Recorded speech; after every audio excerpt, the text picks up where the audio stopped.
Hello, book friends. It's your girl, Floss, coming at you with 5 Book of the Month books.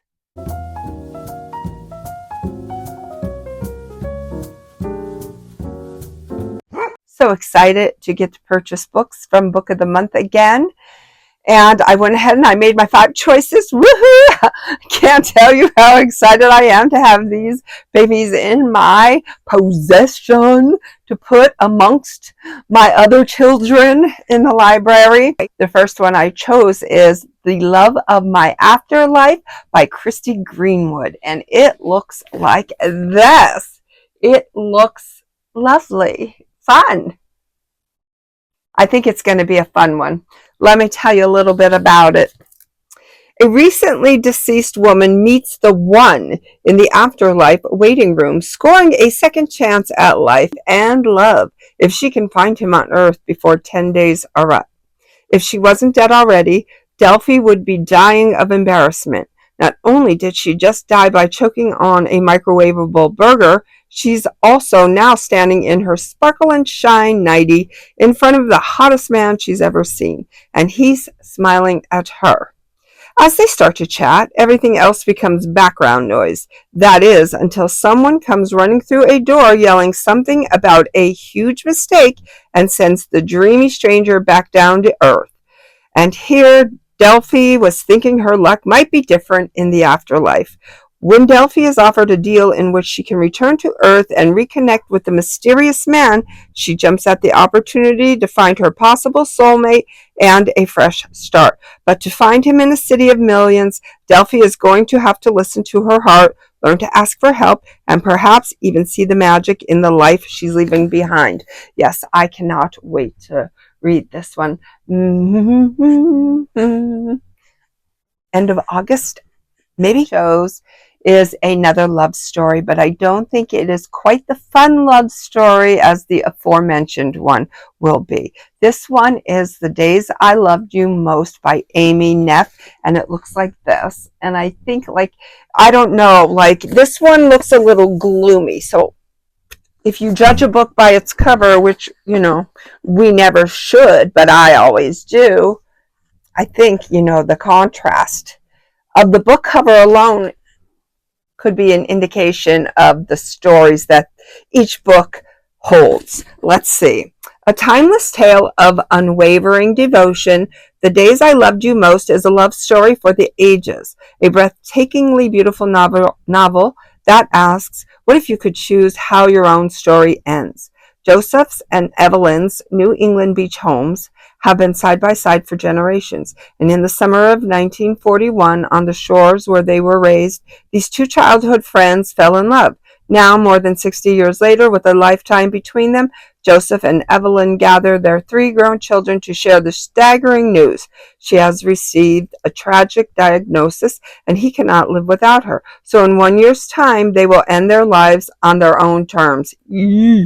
As the couple comes to grips with their fate, they retrace their past, the joys and regrets, the laughter and the sorrow that brought them to this moment. They embark on a journey to create new memories to cherish, to live out their greatest dreams, and to comfort and connect with each of their children before they're gone. But as their final days draw closer, they must confront the stark reality of what they are about to do and make peace with the legacy they will leave behind for the family. Oh boy. But it seems interesting, and sometimes we need to go there. Party time.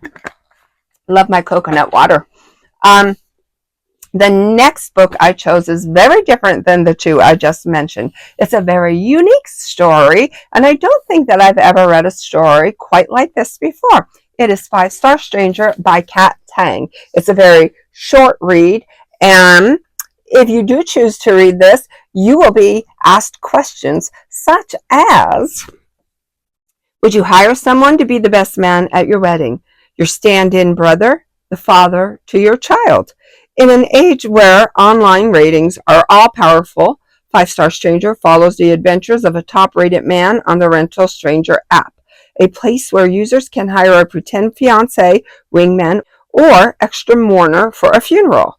Referred to only as Stranger, The narrator navigates New York City under the guise of characters he plays, carefully maintaining a professional distance from his clients. But when a nosy patron threatens to upend his long-term role as father to a young girl, Stranger begins to reckon with the attachment to his pretend daughter, her mother, and his own fraught past. He must confront the boundaries he has drawn and explore the legacy of loss that has shaped his life. I'm sure it's going to be very interesting. You know, it's a whole big wide world out there, and I think a lot of books focused in New York City.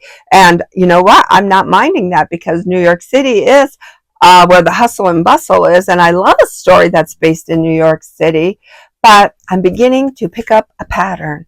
Unless I'm very sheltered in my reading and it's just coincidental that all my books are based mainly in New York.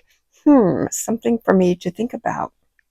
The next book is The Kiss Curse, and it was written by Erin Sterling. And you know, these are fun little books, fun little books, fun little books. So I'm there for it. I love fun little books like this, especially in late September, early October, before I get into my spooky reads. And you know what? Lately I've been reading all spooky in October, but I don't know that I actually want to do that this year. I don't know. I'll have to see. If not, I would love to read this one. Gwen Jones is perfectly happy with her life in Graves Glen. She, her mom, and her cousin have formed a new and powerful coven. She's running a successful witchcraft shop, Something Wicked, and she started mentoring some of the younger witches in town. As Halloween approaches, there's only one problem: Llewellyn Wells Penhallow. Wells has come to Graves Glen to reestablish his family's connection to the town they've founded and to make a new life for himself. After years of being the dutiful son in Wales, when he opens up a shop of his own. Penhallow's just across the street from Something Wicked. He quickly learns he's gotten more than he's bargained for in going up against Gwen, when their professional competition leads to a very personal and very hot kiss.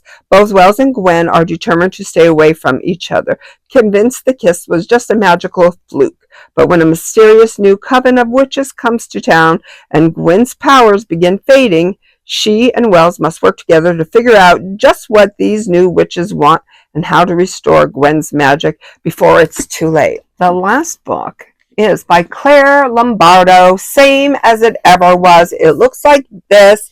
This one, to me, is a chunker. A lot of people say that, you know, books aren't chunkers unless they're over 500 pages, but guess what? I just opened this up. This is a chunker. I'm 479, 59 chapters. Let's see, how many pages for those of you who want to know? 498 pages. Okay, what are we reading about in this one? After a youth marked by upheaval and emotional turbulence, Julia Ames has found herself on the placid plateau of midlife. She has never navigated the world with the equanimity of her current privileged class, and she's nearly derailed herself several times, making desperate bids for the kind of connection that always felt inaccessible to her. But she finally feels at age 57 that she has a firm handle on things. She's unprepared, though, for what comes next: a surprise announcement from her straight arrow son, an impending separation from her spiky teenage daughter, and a seductive resurgence of the past, all of which threaten to draw her back into the patterns that had previously kept her on razor's edge. Same as It Ever Was traverses the rocky terrain of real life, exploring avenues of maternal ambivalence, intergenerational friendship, and the happenstantial cause of effect that governs us all, delving deeply into the nature of relationships, how they grow, change, and sometimes end. So there you have it. If you subscribe to Book of the Month, which one of these did you purchase? Did you purchase one? Do you purchase two and take advantage of the sale prices? Let me know. I would be so curious. Nosy. I'd be nosy to see what you bought. Until we meet again, know that I love you. Don't let the bad days win. And when you dream, make sure you're dreaming big.